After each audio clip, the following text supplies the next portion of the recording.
como anunciábamos, ya estamos aquí en el estudio de M24 con el ex senador y líder de Cabildo Abierto, Guido Manini Ríos. Buenos días y gracias por acompañarnos esta mañana. Buenos días, un saludo a toda la audiencia. La verdad que es un gusto estar hoy acá con ustedes. Muchísimas gracias. Queríamos arrancar contigo analizando cómo está hoy Cabildo Abierto después de los resultados de las últimas elecciones, con algunas polémicas también en su interna, ¿no? Algunos que se alejaron, algunas controversias. ¿Cuál es tu balance? Sí, está en un proceso de reorganización para seguir batallando por recuperar el terreno perdido. Cabildo Abierto, para definir una palabra, está vivo y con toda la disposición a recuperar la fuerza que alguna vez tuvo, en el convencimiento de que el terreno es fértil para esa recuperación, dada que las banderas de lucha por las que Cabildo salió a la cancha en el escenario político hace 6 años, esas banderas tienen total vigencia hoy en el año 25 y la van a tener en el futuro. Banderas que hablan de cambios esenciales en políticas de seguridad, en políticas de drogas, en políticas de familia, en políticas hacia los deudores, en políticas de cristalinidad, en las concesiones a largo plazo y tantas otras, forestales, etcétera, etcétera. Vaya si Cabildo tendrá temas que puso arriba de la mesa por los cuales todavía seguir peleando.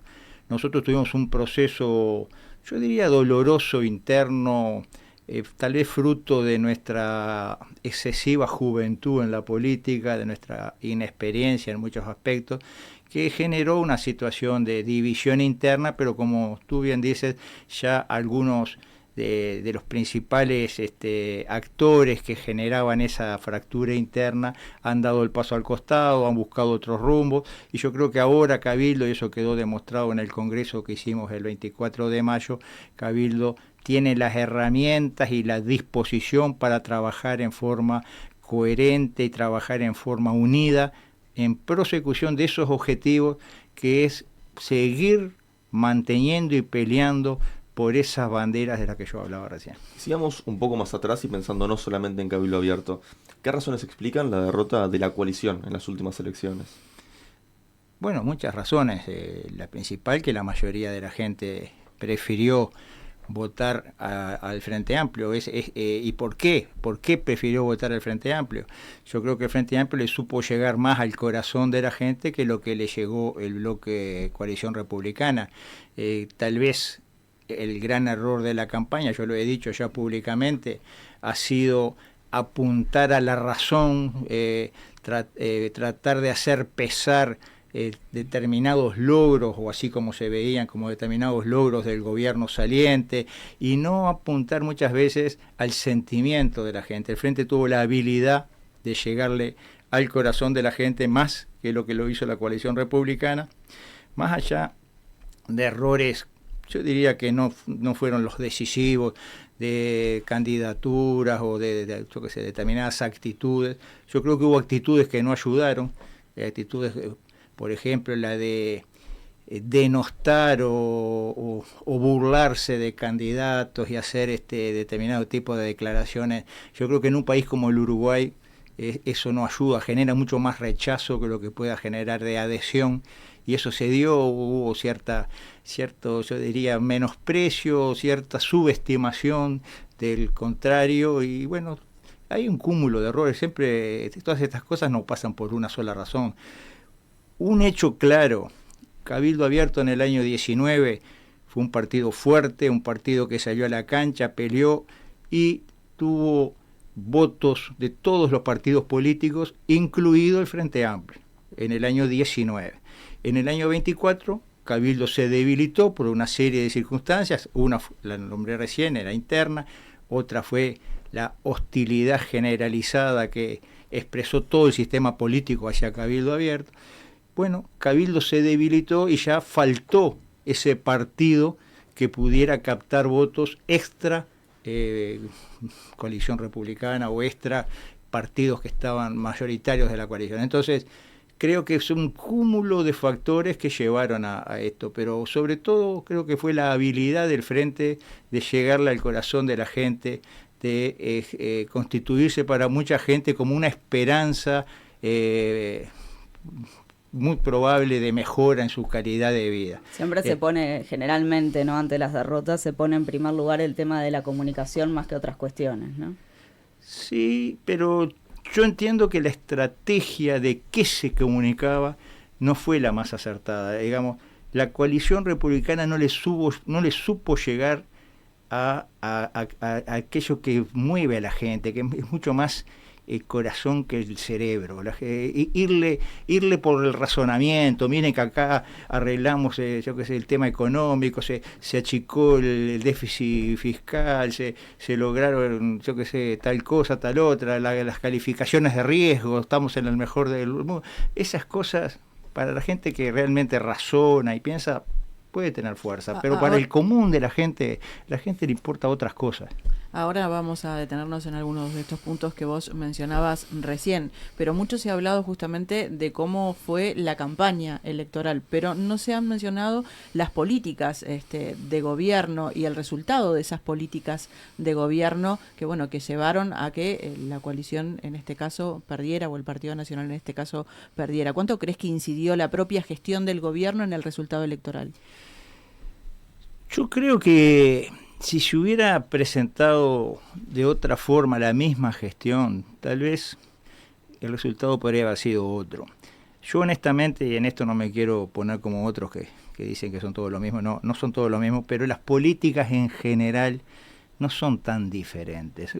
Cambia el estilo, cambia la forma, a veces cambia la prioridad, vamos a priorizar esto sobre esto, pero uno mira hoy, se siguen viniendo los especuladores de afuera del país con dólares, nos tapan de dólares, nos bajan el precio de dólar, al tiempo lo pasan se pasan a pesos, se vuelven a pasar a dólares, se llevan una gran ganancia sin generar un solo puesto de trabajo, generando pérdida de reservas, generando el hundimiento del sector exportador. Esa política la aplicó Astori, la aplicó Vergara, la aplicó Arbeleche y la aplica Udone. Es decir que esas políticas que en definitiva terminan matando al micro, pequeño, mediano empresario productor nacional que depende a veces de una mayor rentabilidad o competitividad, esas políticas se siguen aplicando. En el plano social uno puede decir, sí, acá se le pone más foco que el MIDE, que esto, pero yo no creo que el gobierno anterior fuera tan insensible a la realidad de los marginados, etcétera, etcétera. Podría haber otros estilos y seguramente hubo algunos personajes que pudieron haber cometido tal o cual error, como lo hay en este gobierno y lo va a haber en todos los gobiernos. O sea que yo no creo que vaya por el que la política fue lo que hizo el gobierno, fue lo que lo hizo perder, no. Lo que lo hizo perder muchas veces es el no saberle llegar a la gente, que la gente realmente viera más esperanza de un futuro mejor en el Frente Amplio que en la coalición. De todas maneras se valoraba mejor la presidencia de Lacalle Pou, su figura, que la gestión de gobierno, y eso algo dice, no solo de la comunicación.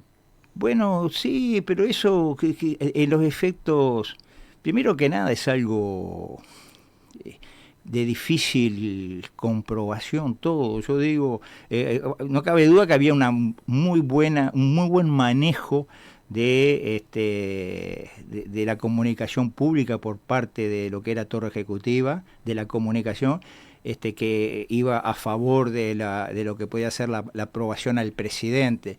Pero ¿qué había de sustancia real detrás de eso cuando se va a la votación y la votación está lejísimo de esa aprobación al presidente? Entonces, yo tomo con pinzas esos datos, esas encuestadoras, esas que a veces depende cómo se hizo la pregunta, depende del enfoque que se haga, depende la buena o mala voluntad, depende de los números finales. ¿El gobierno prefirió poner el foco en dejar bien parado al presidente que en la comunicación de todo el gobierno?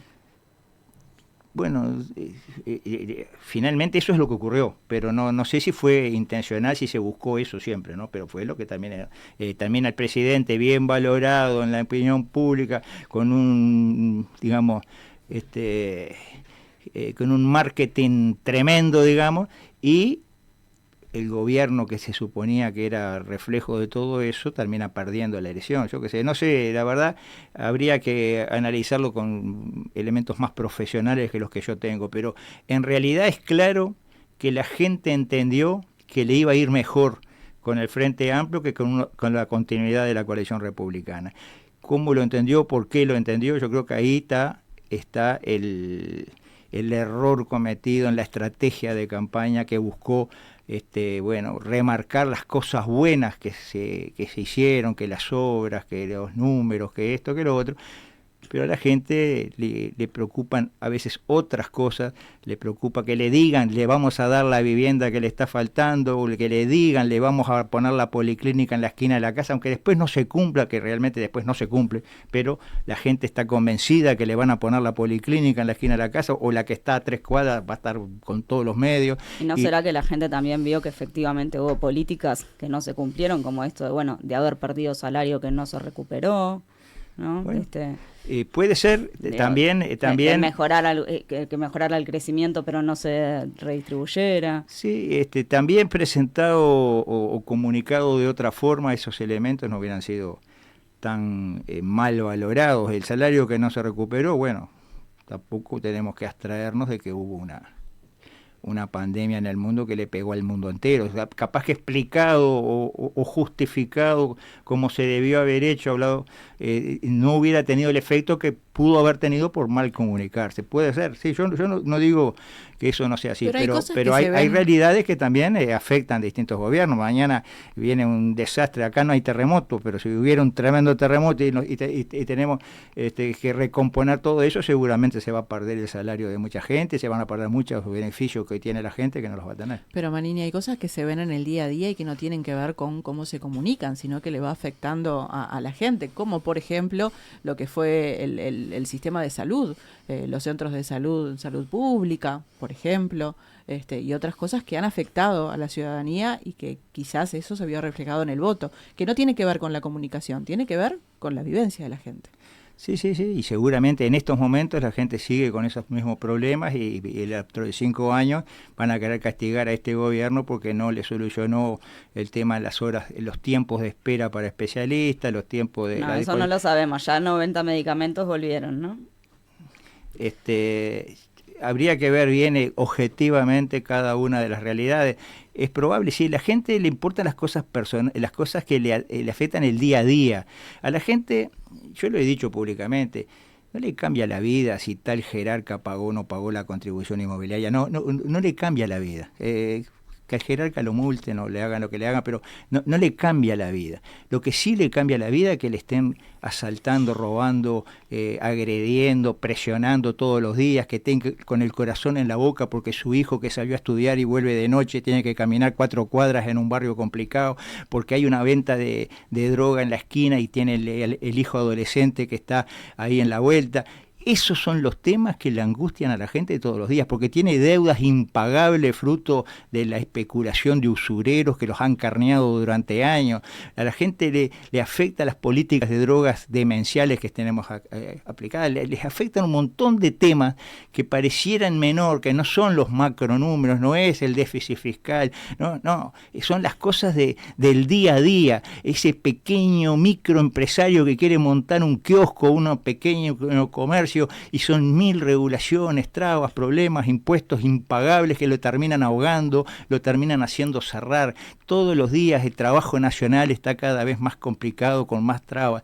Esos son los temas que realmente le pueden cambiar la vida a la gente. Y sea cual sea el gobierno, y lo digo también por este gobierno, que en muchas cosas es la continuidad de los gobiernos anteriores, porque en temas económicos todos nuestros economistas, todos estudiaron en los mismos libros, con los mismos profesores, en las mismas universidades. No estudiaron en las mismas universidades. Todos estudiaron en los mismos lugares, y cuando vienen al Uruguay, después de haber hecho los másteres o lo que sea, bueno, unos se hacen frente amplistas, otros se hacen blancos, otros se hacen colorados, pero tienen una suerte de matriz que las aplican todo. Entonces, yo digo, todos los gobiernos se van a ir desgastando.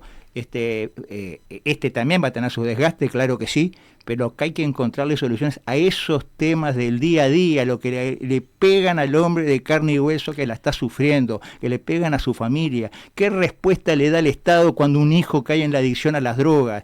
Yo todas las semanas recibía delegaciones de madres, de padres desesperados. ¿Y qué pasó con Cabildo Abierto que no pudo hacer nada entonces en el momento que fue gobierno, que fue parte de la coalición, con todos estos temas que usted menciona? Seguramente no fue por falta de propuestas claras que hicimos políticas propuestas claras para cambiar las políticas de droga. Yo mismo tuve altercado público con el doctor Radío, por el cual tengo mucha estima, pero que en el tema de drogas teníamos serias diferencias, una y otra vez, públicamente. En el tema seguridad pública hemos ido a ver a todos los ministros del Interior, a los 3 que hubo en el gobierno anterior, con un documento claro, con todas nuestras propuestas. Cuando hubo una interpelación en el Parlamento a Heber, Cabildo Abierto no lo apoyó, y fue parte de una resolución final que lo dejó muy molesto, digamos, pero Cabildo en todos estos temas, los temas de las concesiones a largo plazo, ¿cómo vamos a permitir Cabildo fue parte del gobierno pasado? Sí, fue parte, pero... Digo, porque siguiendo ese criterio uno diría, entonces acompaño a cualquier gobierno. Fue parte, pero seamos honestos, Cabildo en el Ministerio del Interior en el periodo pasado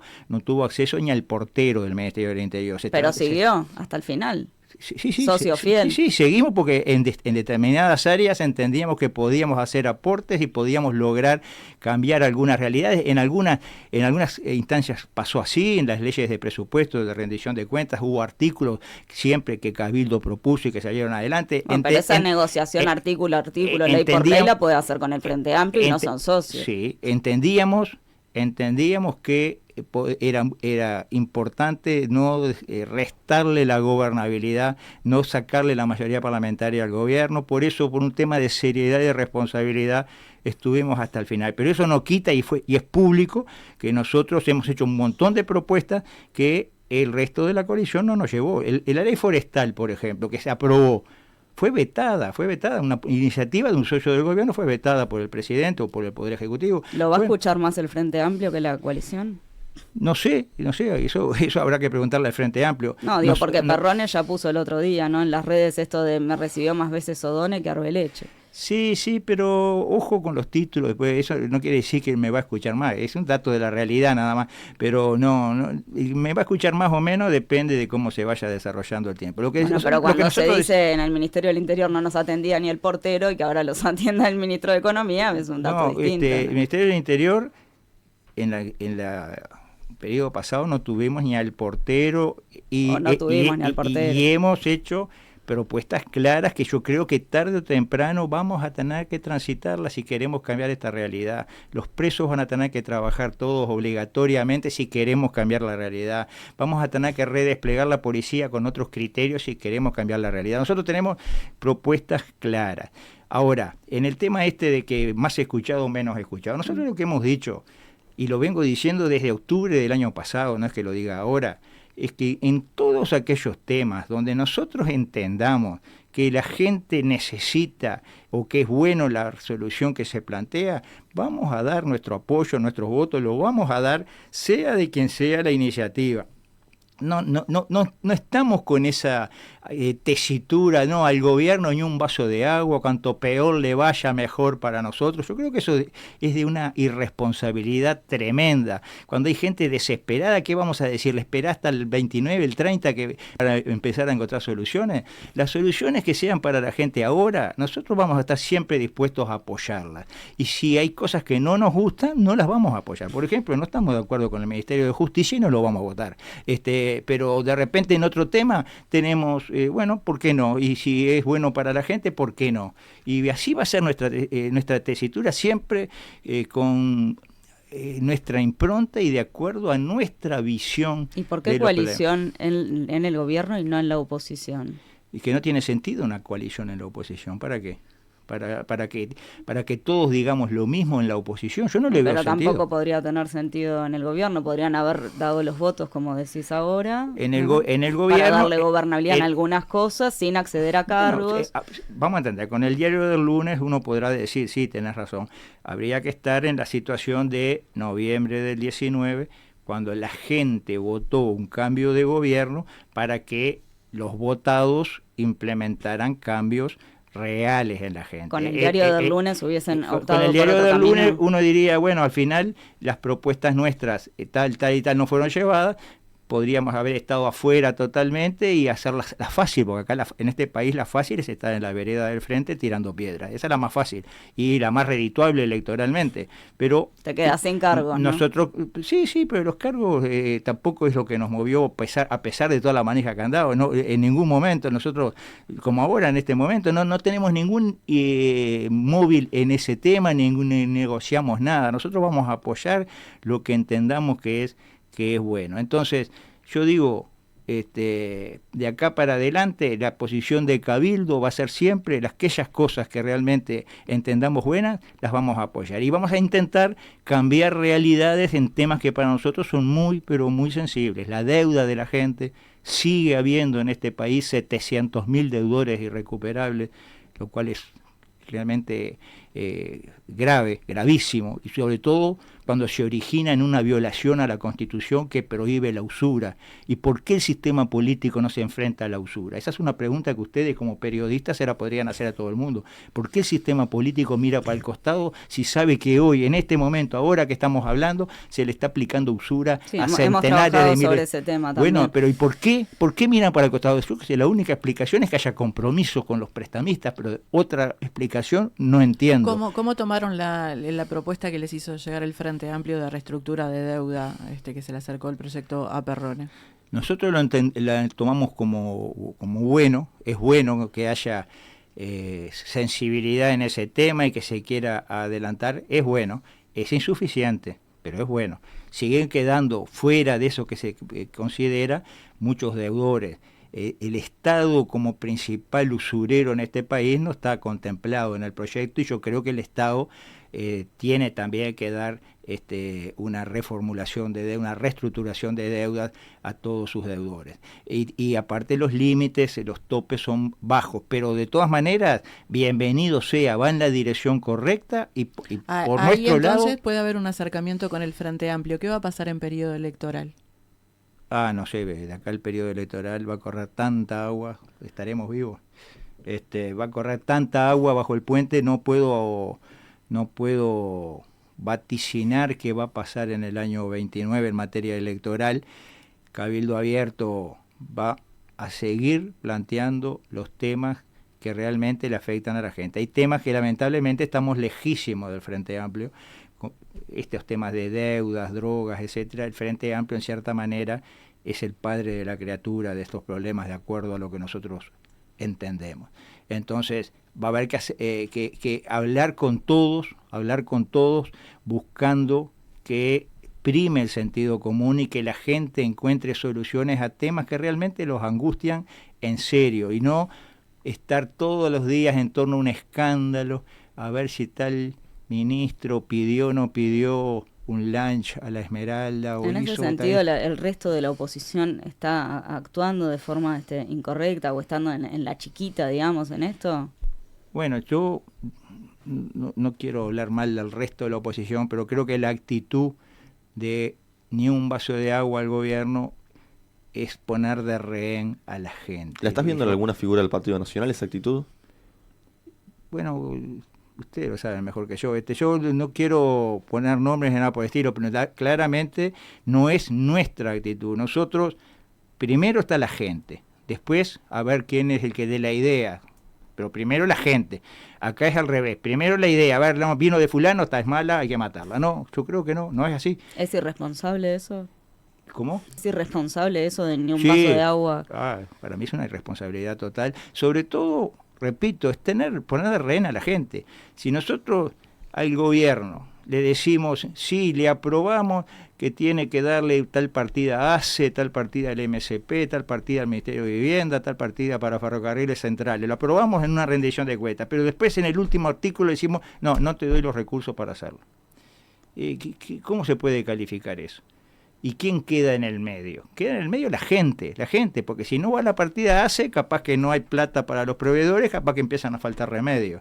Si no hay partida para el MSP, capaz que van a faltar los tratamientos de alto costo. Si no hay para vivienda, va a faltar una línea un plan del ministerio. Entonces, ¿quiénes quedan de rehén cuando le decimos ni un vaso de agua al gobierno? Hay miles y miles de uruguayos que realmente no tienen la culpa de esas mezquindades políticas, de esos enfrentamientos, a veces buscando solamente el cálculo electoral para el 29. Yo creo que acá hay que levantar un poco la mira y tratar de encontrar soluciones. Y hay temas que no pueden esperar. La seguridad pública no puede esperar, están matando uruguayos todos los días. Y pensando en esto, porque tú decís, cuando te preguntamos por Cabildo Abierto para 2029, decís, bueno, eso hay que verlo, falta tiempo. Y en ese sentido, ¿cómo viste que el expresidente Luis Lacalle Pou ya lanzara, en cierta forma, no su campaña para ese año? Bueno, cada uno tiene sus cronogramas. A mí no se me ocurriría lanzar ninguna campaña política en este año. Aparte creo que la gente está podrida, está harta de campaña política ni que le hablen de listas y todas esas cosas, pero cada uno con su estrategia. No me quiero meter a opinar sobre la estrategia de otros. En esto de las distintas discusiones que se han dado, ¿cómo viste, por ejemplo, las críticas que recibió Cabildo Abierto, particularmente Álvaro Perrone, tanto del Partido Nacional como del Partido Colorado, por haber apoyado la rendición de cuentas? Y totalmente desubicadas, improcedentes, que no corresponden. Desubicada totalmente. ¿Quiénes son los otros partidos para criticar el voto de un partido autónomo, un partido totalmente independiente, que actúa con independencia? ¿Quiénes son? ¿De dónde sacaron potestades para eso? Y hablan de negociaciones poco menos que por abajo de la mesa. Bueno, yo lo dije en algún medio, creer ladrón que son todos de su misma condición. No conciben que haya un partido que actúe por convicción y que haya apoyado lo que apoyó porque está convencido de que es lo mejor para la gente. Para ellos tiene que haber habido un negociado abajo de la mesa, una negociación de algo, y no la hubo. Lamentablemente para ellos no la hubo. Entonces, yo diría que yo los traté tal vez un poco duramente de cínicos, de hipócritas. ¿Quiénes son los que pactan por abajo de la mesa? ¿Quiénes son? ¿Es Cabildo? No es Cabildo. Entonces están haciendo la del Tero, están haciendo, apunten para allá, pero nosotros seguimos en la misma de siempre. Vayan a los grandes temas que afectan realmente a la gente. ¿Quiénes son los que pactan? No es Cabildo Abierto. ¿Quiénes son los que pactan? Y bueno, que me preguntan sobre mojado porque quieren que yo se lo diga, pero claramente el Partido Nacional, el Partido Colorado, han pactado permanentemente en un montón de temas. Políticas de seguridad son las mismas, políticas de drogas son las mismas, las políticas de drogas de este gobierno son las mismas que aplicó el gobierno de la coalición republicana, son las mismas que aplicó el Frente Amplio anteriormente, temas de familia, ahora viene la discusión de la eutanasia. ¿Quiénes son los que actúan juntos? ¿Es Cabildo que actúa juntos? Yo creo que hay un gran cinismo en todo esto de apuntar hacia el otro lado para que no miren las concesiones y pactos que hacen quienes están denunciando. Yo por eso los traté de cínicos, hipócritas. Estoy convencido que hay un gran cinismo en todo esto, medios que se prestan para eso también, que titulan a veces generando distorsión de la realidad de las cosas, pero supongo que es las reglas de la política y habrá que aceptarlo. Pensando en cómo se está en este momento, y vos hablabas de las necesidades de la gente, ¿cómo has visto la respuesta del gobierno frente a esta situación de emergencia que hemos tenido, esta alerta roja que hemos tenido por personas en situación de calle? Bueno, indudablemente que es buena cosa poner todos los recursos del Estado, esta alerta roja, digamos que todos los recursos del Estado tiendan a buscar una solución de fondo difícil, pero por lo menos un paliativo, que no mueran en la calle como ocurrió lamentablemente con varios. Yo creo que con las herramientas que hay se trabajó y se está tratando de enfrentar este problema. Los fríos extremos vienen y matan gente. Bueno, eso ha pasado históricamente. Si se pudo haber previsto antes o después, bueno, eso es un tema ya habría que tener todas las cartas arriba de la mesa para saber exactamente qué es lo que se pudo haber hecho y no se hizo. En esto del vínculo, ¿no?, caso a caso con el Frente Amplio, ¿qué temas le interesa a Cabildo Abierto poder poner sobre la mesa durante este gobierno? Bueno, lo primero que vamos a plantear, que estamos planteando, es el tema de los deudores. Hay que buscarle una solución. Acá hay centenares de miles de uruguayos víctimas de la usura, que es inconstitucional. De una vez por todas hay que solucionar. El tema de la forestación en las mejores tierras del país, nosotros logramos que hubiera una ley en el año 20 con los votos del Frente Amplio. Bueno, vamos ahora a volver nuevamente con los votos del Frente Amplio, tendremos nuevamente la mayoría, esta vez entendemos que no va a haber veto y por lo tanto podremos poner ciertos límites. Realmente es lamentable que las mejores tierras del país terminen tapadas de eucaliptus cuando pueden tener un destino mucho mejor para la sociedad, para todo el Uruguay. Y para el presupuesto, ¿qué temas son imprescindibles? Bueno, esos temas son importantes. Después hay temas puntuales que nosotros vamos a buscar. Hay sectores sumergidos salarialmente que hay que tratar de contemplarlos. Hay temas relacionados con la salud, con la vivienda. Hay muchos temas, pero yo diría que supongo que esos temas van a venir en cierta forma contemplados en el mensaje del Poder Ejecutivo. Pero hay temas que si no vienen nosotros vamos a hacer propuestas siempre alineados con las cosas que venimos planteando desde hace mucho tiempo. Vamos a insistir con nuestro proyecto para que el Senado de la República tenga la última palabra en las concesiones a largo plazo que se hacen en el Uruguay. No puede ser que 4 funcionarios de un gobierno entre 4 paredes comprometan los recursos naturales por medio siglo para adelante, como ha pasado. Hablo de puertos, hablo de aeropuertos, hablo de UPM, medio siglo para adelante comprometidos 10 gobiernos enteros porque 4 funcionarios en un gobierno lo firmaron con tal o cual multinacional. Nosotros lo que decimos, esa misma concesión, para ser válida, primero la venia del Senado de la República. El Senado le da venia a tantas cosas, para nombrar un embajador sin venia del Senado no pueden. Bueno, para este tema yo creo que es recontra importante. Entonces vamos a insistir, presentamos un proyecto nosotros hace 3 años y lo ignoraron olímpicamente, nadie quiere que se los controle. Bueno, yo creo que es fundamental que haya una instancia más que aparte fortalecería al gobierno a la hora de negociar, porque le podría haber dicho a UPM, no, el ferrocarril vamos a hacerlo a media, porque si lo hacemos solo nosotros el Senado no va a votar, o esta concesión es demasiado dura para el país, pues el Senado no lo va a votar. Es una carta más que le da al gobierno a la hora de negociar. Y en todas estas negociaciones justamente decías, bueno, se nos acusa de ir por lo bajo y demás, hay que ver quiénes están realmente negociando, pero en el caso de Cabildo Abierto, ¿cuáles están siendo sus interlocutores dentro del Frente Amplio, dentro del oficialismo? No, yo cuando tengo que hablar con algún dirigente del Frente, hablo con Orsi o hablo con Sánchez o con alguno más, pero pocos más. Y después la mayor parte de las conversaciones que hay, no solo con el Frente, con todas las bancadas, las hacen en la Cámara de Diputados los diputados Perrone y Silvana Pérez. ¿Has tenido llegada directa con Yamandu Orsi?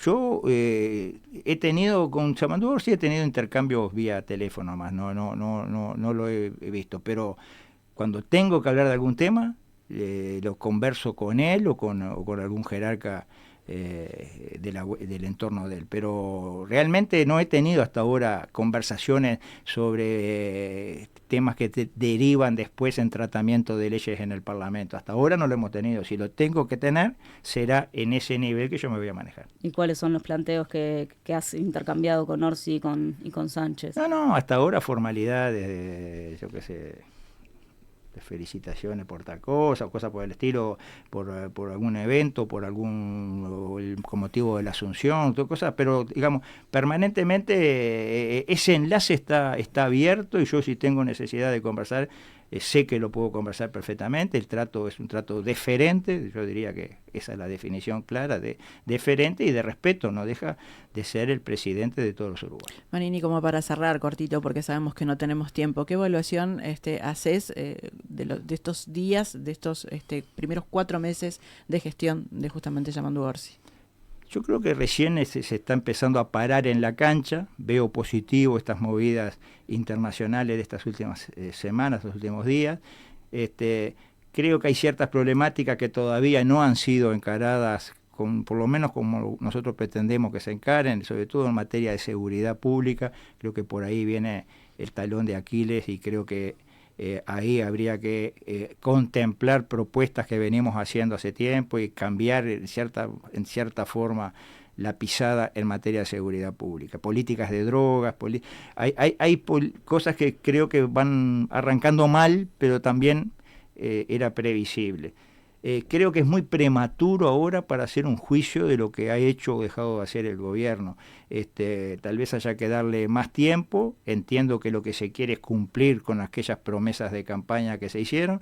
Y bueno, esperemos a ver cómo evoluciona esto, pero yo no soy de los que me gusta dar juicios prematuros, porque después esto tiene mucho tiempo por delante para cambiar. Me parece que se está parando en la cancha recién y hay que darle más tiempo. ¿Y las pautas salariales ahora diferenciadas por franjas? Bueno,